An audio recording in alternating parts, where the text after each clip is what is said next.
talking of Middlesex, that's who you made your first class debut against. I mean, you couldn't have set me up any better, to be honest, Brad. That was a beautiful transition into my next question, because we have to talk about your first class debut. I mean, we alluded to it during the Ari Carvelas podcast, because he also made his Sussex first class debut in the exact same game. But I'm not going to ruin any of the figures, right? You got bounced out by Tim Murtagh, though, so to the short side. Boundaries like 35 metres, first ever dismissal in first class cricket. So he won't mind me saying that either. No, he won't. He's a top man, isn't he? Yeah, Ari Carvelas, as we'll probably discuss in a few moments' time. But just take us through that debut. As I said, I don't want to ruin the occasion or the match figures that you took. I want you to put it into your own words, Brad. Take us through that first class debut, and in particular, that bowling performance at the home of cricket. How on earth did you pull that off?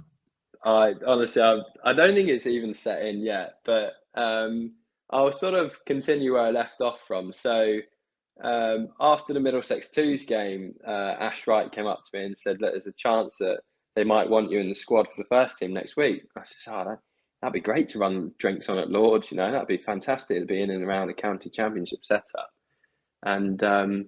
And so I went back to the hotel, I thought, oh, this is great. As a trialist, you got a day off, day 4, there's no game.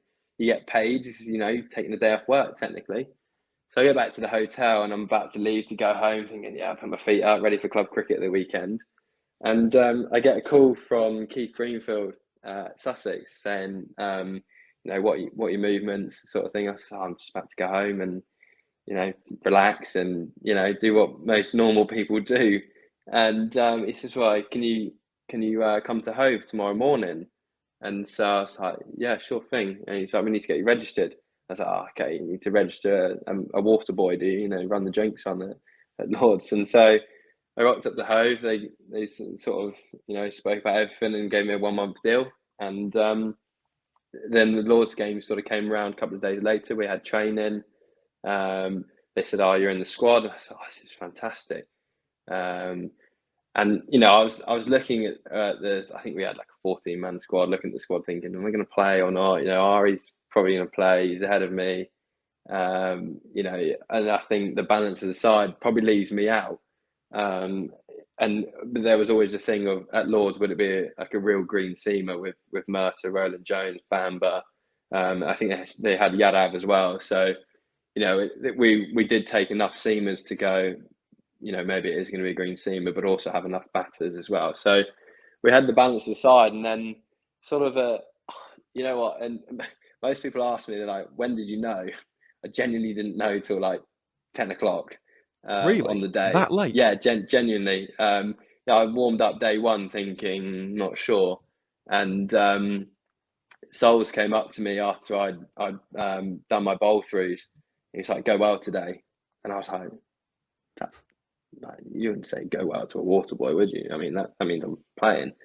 So we get in the huddle at like 10:05, and it's like, right, here's the squad, lads. Unlucky to the few that missed out. Brad and Ari, you're making your debut. You get your cap presented and stuff. And I was like, this is literally happening. Like, I'm at Lords about to make my debut.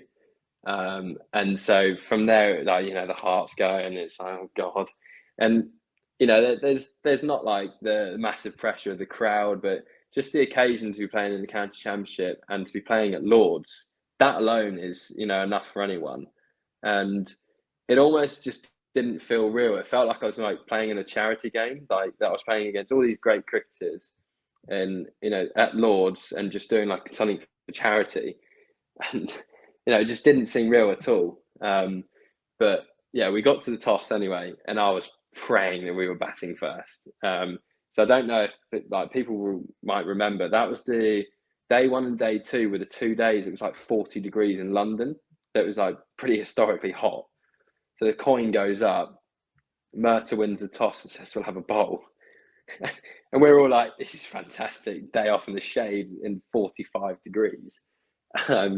And so that obviously that was quite a nice feeling. People asked me, day 1 we were like 300 for 3. And I was like, first class cricket stuff's all right, isn't it? I've just sat in the Lord's balcony all day in 40 degrees and watch Pajara just whack it round Lords, and yeah, it was probably the best day I'll ever have in first class cricket, because I did nothing, and just sort of relaxed. But it kind of allowed the game to get into fruition, and sort of, you sort of get a feeling for how the game could go. And so, we come back day two and we're still 3 down. I'm thinking we could bat the majority of the day here, and we did. I think we got to like 550 odd, I think it was.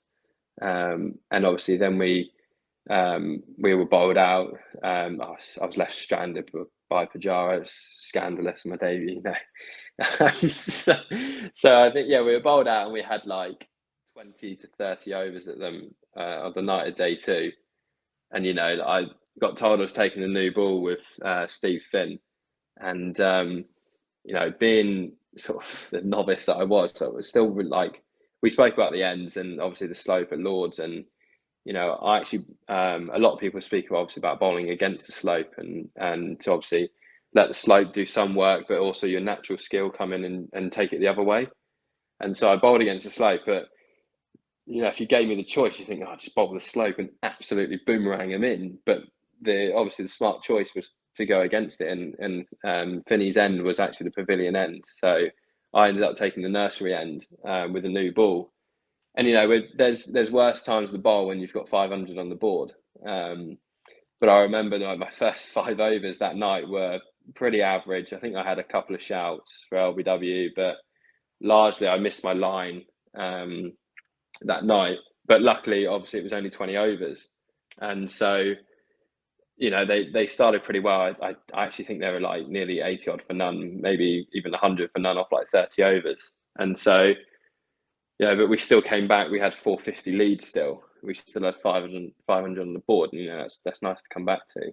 And so day two, the night, and day three in the morning, we spoke about how we're going to work as a bowling unit to try and sort of nail our lines a bit more, just to sort of counteract the slope, because the coaches made a point that they don't want to keep talking about the slope, but it is an aspect that you need to be aware of, and you'd be naive not to take it into consideration. So day three morning comes around, we think we've nailed it. We've spoken about the right things, got the right plans in place, how we're going to get each of the batters out and everything.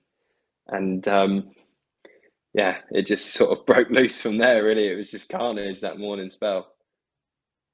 Well, it was indeed. And Brad, I just have to mention the figures, don't I? 6 for 93 from 27 overs on your first class debut at Lords as well. The home of cricket. To do that at any ground in the country would be impressive, but to do it at Lords in particular is just staggering. It's the home of first class cricket at the end of the day. And I always ask this question when it comes to debuts, but 6 for 93, can you remember each and every single one of those wickets? Oh yeah, easy. They're on my phone. Who were they then? All right, so Stoneman's first, LBW. Eskenazi next, nicked off. Then Robson chopped on. Then Holden up the slope, bowled. That was probably the highlight. Sorry, Max. Then 5 was Roland Jones, stepped across, LBW. And then 6 was Yadav round the wicket, bowled. After he deposited me in the stand twice, and it went so far. His first ball was ridiculous. I said to Pudge, I'd just taken 5, so Finn on top of the world. I was like, right, what's Yadav going to do then? Would he see a couple? And Pudge was like, yeah, he'll probably see a couple. The first ball, I was like, right, okay, I'll go length. I'll try and hit the top of the stumps. He hits this ball like miles. It was probably on the tube. Like, it genuinely got a ticket onto the tube. It was massive. But do you know what? I'd just taken my 5th wicket. I think I stood in the middle of the wicket, just laughed and went, you can't ruin my day. Like, you can do that again. So the next ball was a dot, and then he actually did it again and whacked me even further. I was like, oh dear, it's 12 off 3, coming in at 10. So, there's no such thing as a tail ender in first class cricket. And so I was like, this is good. So then Pudge comes across, speaks to me, he's like, probably go around the wicket now. So, yeah, okay. And he's like, just give him no room, or, hide it outside off.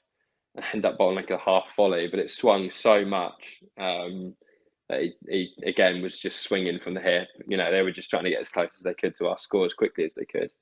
and it bowled him. But yeah, that was a real leveler when he came out and just deposited 2 into the tube. It happens though, doesn't it? When it comes to tail Oh, enders, as you mentioned. it's happened so many times. It happened the next game at Notts, I think. Dane Patterson put me over my head twice. Mulaney put me in the stands.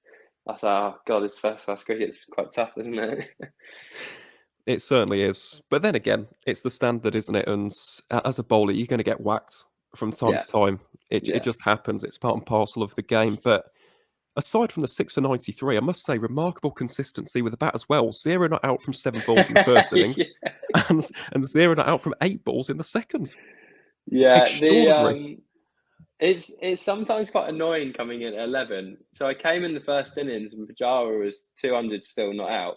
And so the classic happened. He'd take 5 balls the over with 11 men on the boundary, and we wouldn't take singles. We'd run 2 if we could, but we wouldn't take any runs. And then I'd have like 1 or 2 balls at the end of the over where I'd have like 8 men round the bat. And all I could do was either score a 4 or a dot ball, and there was no running. And I remember I timed one quite nicely off Roland Jones to wide of Murta at mid on. I was thinking, oh my God, I can get off the mark here. And I realised I can't because I can't run because Pujara's got to take strike next over. So I thought, oh, not out, but I'll take having a not out a red inker at Lords. So that's quite something. And then second innings we were fighting out for the draw. And so again, it was just like rearguard action, blocking, and I was in with Finney, so like the runs were there, but I just wasn't getting out. I couldn't get out, and I think Eskenazi came on and bowled a token over of right on off spin round the wicket. There was a few scouts out, but I just patted them all back. They were about halfway down, some of them. So and I was like, I'm not going to be that bloke that gets out, and then we have to bowl and we lose on debut, needing like 200 or 20 overs. But they said out in the field, obviously Finney used to play for them, so he was quite pally with them. And they said, yeah, we're not chasing this anymore. We're not giving it a go. So we shook hands at that, and I was naught not out both innings, 6 wickets, no runs. Well, it's funny you mention that as well, because I have to bring up one of the most incredible stats that I think we've ever had on the County Cricket Podcast, and that is your 2022 County Championship stats, Brad. 15 wickets, right? Which is very impressive over the course Thanks. of just 4 matches. I must say that is quite remarkable, average of 26.4. But the other thing, which is even more remarkable, and I don't think this has happened in 198 episodes of the County Cricket Podcast, you scored the same number of runs, 15 runs in 7 innings, an average of 5. How on earth did you pull that off? That's remarkable consistency. There's a lot of not outs in that as well. 7 innings, I only got out 3 times, but it's always something I made a joke of because I bat low down at club cricket, and I'm not one of them tail enders that can come out like swinging or but yeah, like after the first game, I really put myself on the back foot, taking 6 and no runs, and then the next game, I got off the mark, got 4 not out first innings, but I had 3 wickets still, so I had nine wickets, 4 runs. I was like, I'm still in a deficit here, lads, and then the next innings, Patson blows my shin off, duck. I was like, oh God. So after that game, I had 11 wickets, 4 runs. I was even worse off. And luckily in the Worcester game, I bowled horrendously, but scored 7 runs. So I kind of like equaled it back a bit. And then I think I got a 4 in the other innings as well. So I was averaging 11 against Worcester, so that's a real feather in the cap for me, that one. But got to the Glamorgan game, and I was 15 runs, 12 wickets. This is better. And then I took 3 fouls, 15 each.